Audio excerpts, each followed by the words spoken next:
Welcome to Drive Time with Alec. We're here today to talk about one thing. Did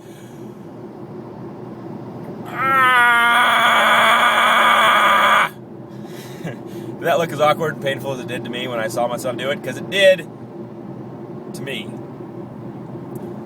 One thing today that I want to talk about that's driving me crazy, which I think is worth talking about, there's two things. Number one, that have just been pounding on me from other sources. Number one, if you have not heard Adam Carolla's rant against the Occupy Wall Streeters, you should listen to it on Facebook or /YouTube or whatever, one of those things.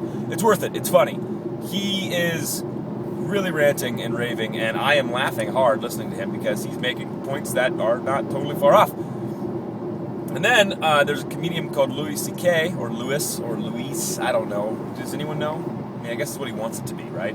Or it's what I want it to be. So he's Louis C.K. And he has this whole little shtick where he talks about people that are flying in airplanes and they're using phones that go to outer space and come back, and everything's amazing and nobody's happy. And that the greatest technologies of the world, the greatest blessings, are wasted on a group of people, namely us, and he's including himself and everybody else, wasted on self-entitled, self-righteous, whiny bitches. I don't normally cuss on the show. Today, I'm just going to do it. And it's so true. So both these guys are talking about this entitlement, this kind of culture of people that are just whiny 8th graders, like, it doesn't work. And it's just, I'm laughing so hard listening to these two guys over the last couple weeks just talk about this stuff. Then I said, hey, why not? Let's drive time and let's bring that up. So, let's go to reality. Everyone in our generation feels entitled. Yes, they do. Yes, you do. You feel like you are a special, unique snowflake and you can do anything in the world that you want. Can you? Can you go to the NBA today? Just saying. Go try out. It's amazing to me that the ungratefulness, just the sheer volume of people who are not grateful for their lives is staggering. Staggering. Especially because we're in the most affluent culture in the world. America. That sun is so bright. But it blows my mind that everyone's just like, I just did, so it doesn't work. Shut up. Like, just shut up and get a job. You know what pisses me off? And I don't know why this should piss me off. It should not. It shouldn't. I should just let it go. I didn't have any thought about this at all. Unfortunately, I do have thoughts about it. And life's harder right now than it's ever been for a lot of people and a lot of demographics in America. Sometimes it's for and everybody. I don't care who you are. The crisis, this economic position has been hard on everybody. And I'm not going to compare the people that are really trying every day to make it work right now, that have their doctorate or master's or they've graduated from college and they can't get a job, and I understand.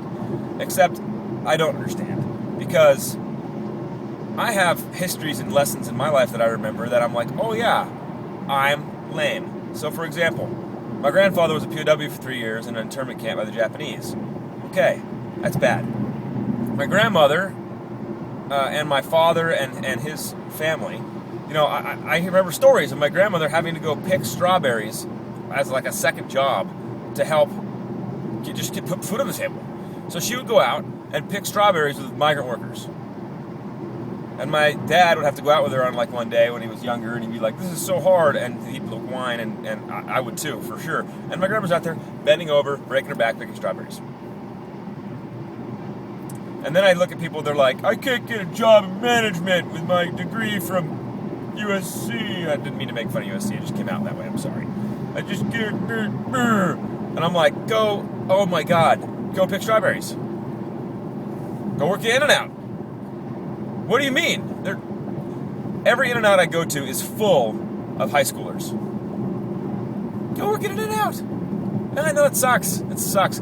I know somebody who hasn't had a job for 5 years because they have a degree for whatever, and that somehow they're entitled to some job that's just, they won't settle for just a job. Like, just go do something for a paycheck. Contribute to the society. And they live off others, like families and loved ones. And I'm like, oh my God, I would sock you dead in the nose if you were my friend. Just, poof. It wouldn't have to be hard, because it doesn't have to be hard to hit someone in the nose. It just hurt. It doesn't, you're just like, dude, and you're like, oh God. But that's what I would do to that person. I would walk up and go, boop, if I just, and I make that noise, boop, and hit him right in the nose. We are a bunch of self-righteous, entitled, little, whiny babies. Grow up. Hey, and I could be speaking just to myself in this whole conversation. Sometimes. Oh, yeah, get some perspective in our lives, right? Punch yourself in the face. That's all I'm going to say about that today. I'm not going to get any more on this rant today. If you want to hear me talk or rant about anything else, send me a topic. I'm happy to do it. And if you're out there listening to this on your phone, on Facebook, and you don't have a job because you're entitled to some management position because you have some degree from some fancy university, don't go back to school. Don't go hide behind student loans. That's not going to help. Go do something. Play it out.